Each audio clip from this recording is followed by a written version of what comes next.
তেনেকুৱাতো কংগ্ৰেছবিলাকে আগৰ পৰা গৈ আছে। আজি আপোনাৰ এখন দলীয় মিটিং সিহঁতৰ যদি আছে, মই দেখা পাইছোঁ কেইবাখন মানে টাটা মোবাইলৰ টমটমত য'ত নেকি ভোটাৰ নাই, সৰু ল'ৰা ছোৱালী দি পেলাই কি কৰি চিঞৰ বাখৰ কৰাই আছে।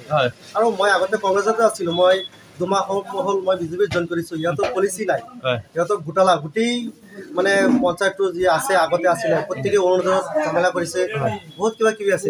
হয় দেখা গৈছে 2-4জন মানুহ ওলাইছে, কিন্তু কিছুমান কি কৰিছে সিহঁতক প্ৰলোভন দিছে, নহ'লে দম দিছে, মিটিঙত যাব লাগে, তেনেকুৱা 2-4জন মানুহ ওলাইছে তেনেকুৱা। কিন্তু আমাৰ 70% আমাৰ লগতেই আছে। এইবাৰ আপোনালোকৰ বিজেপি দলৰ প্ৰতি ৰাইজ আকৃষ্ট হৈ ৰাইজ ওলাই আহিছে, কি ক'ব এই ক্ষেত্ৰত? বিজেপি দলৰ প্ৰতি ৰাইজ যথেষ্ট ওলাই আহিছে, বহুত আমাৰ ভাল। আমাৰ যোৱাকালি যিখন CMৰ মিটিং যিখন গ'ল, সেইটোতো জল পটকৈ ৰিজাল্ট ওলাই গ'ল। আমাৰ মাইনৰিটি বেল্টত বিজেপিৰ মিটিং, আৰু ইমান মানুহ আমি জীৱনতো দেখা নাই। আনকি আমাৰ CM ছাৰেও মানে বহুত আমাক ধন্যবাদ জনাইছে, আমাৰ 2খন মিটিং সাফল্য হৈছে। আৰু আমি সম্পূৰ্ণভাৱে আমি সাজু হৈ আছোঁ আমাৰ ভোটৰ কাৰণে। আমি ভোটটো আমি সম্পূৰ্ণভাৱে যাতে আমি আমাৰ গাঁৱৰ পৰা 3 ভাগৰ 2 ভাগ ভোট যাতে আমি কমচে কম দিব পাৰোঁ। ধন্যবাদ। উত্তৰ ফাটলত আপোনাৰ মানুহে সকলোৰে পৰিৱৰ্তন বিচাৰিছে। ইয়াততো আপোনাৰ উত্তৰ ফাটলত কংগ্ৰেছৰ এইবাৰ আপোনাৰ দেখা গৈছে যে 50-50 বিজেপি কংগ্ৰেছ। আগতে আপোনাৰ বিজেপি নাছিলে, কিন্তু এইবাৰ বিজেপিত মানুহ ৰাইজ আকৃষ্ট হৈ পেলাই বিজেপিত বৃহৎ সংখ্যক আকাৰে যোগদান কৰিছে।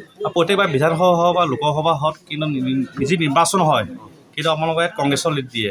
কিন্তু এবাৰ 2024 চনত এবাৰ এটা পৰিৱৰ্তনৰ ঢৌ চলিছে, কি ক'ব? এতিয়া ধৰক কংগ্ৰেছৰ কোনো সাংসদৰ বুকুত সাহস নাই যে উন্নতিৰ নামত আহি মুছলমান এৰিয়াত ভোট চাব।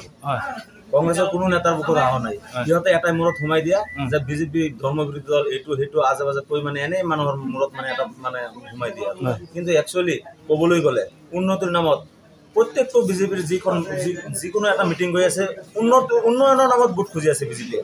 সেইকাৰণে আমি বিজেপিত ভোট দিম, আমি কোনো ধৰ্মৰ নামত ভোট নিদিওঁ। ৰাইজক কিবা অনুৰোধ জনাব নেকি?